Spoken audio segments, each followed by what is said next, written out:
Hello, and welcome to Roof-a-Ruffsleeper podcast, where compassion meets curiosity, and we uncover hidden truths about homelessness one story at a time.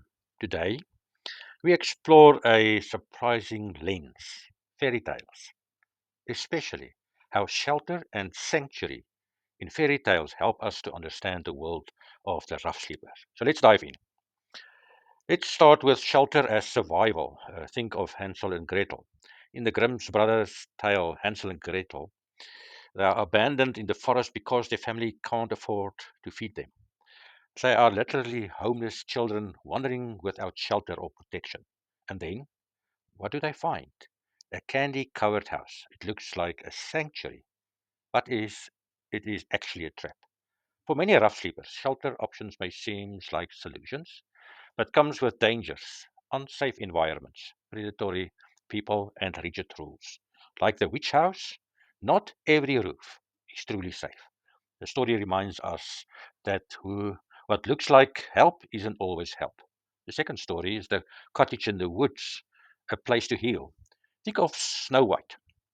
After fleeing her life, she finds a small cottage in the forest.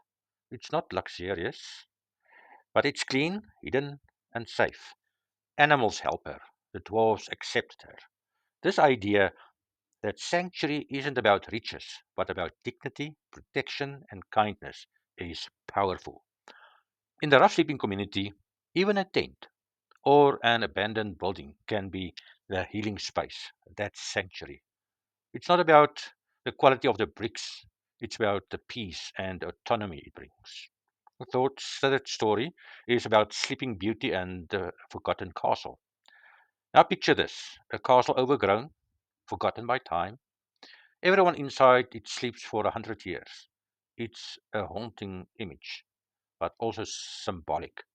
In many cities, there are empty buildings that could offer shelter, yet they lie dormant, untouched. Meanwhile, people sleeping on cold pavements. Sleeping Beauty isn't just a love story. It's about how society sleeps through its responsibilities. The castle could have been filled with life, but it was locked in silence, just like our empty homes, boarded up schools, or abandoned hotels, and not even to speak about underutilized church buildings and church yards. Have you noticed in most fairy tales, the hero or heroine is displaced? Cinderella is driven from her room to the cinders. Rapunzel is locked in a tower.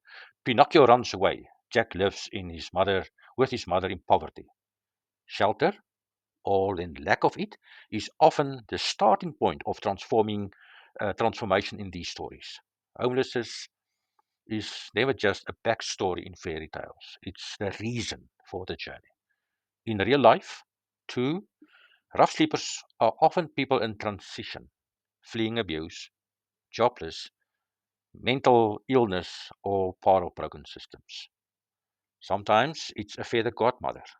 Sometimes it's forest animals or dwarves, or a kind of stranger, the person or creature that offers shelter is rarely rich.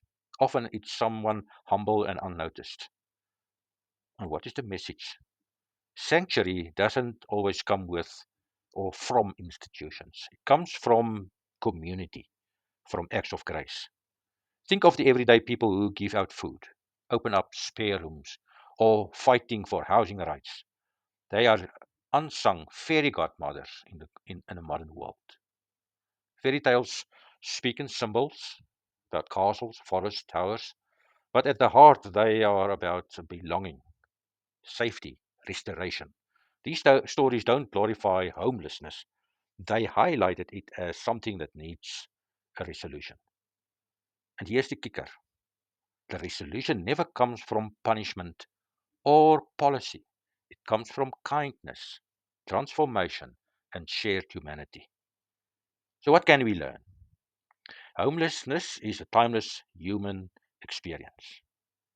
True sanctuary is more than a roof, it's dignity, peace, and choice.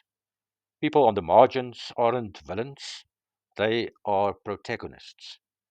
Healing begins with compassion from the community, not just the castle.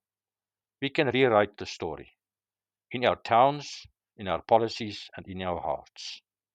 Thank you for joining me today. I hope this journey through fairy tales has opened a new window in your thinking. Shelter is more than bricks, it's a sanctuary, and everyone deserves it. Till next time, keep your heart open and your roof wide. Bye.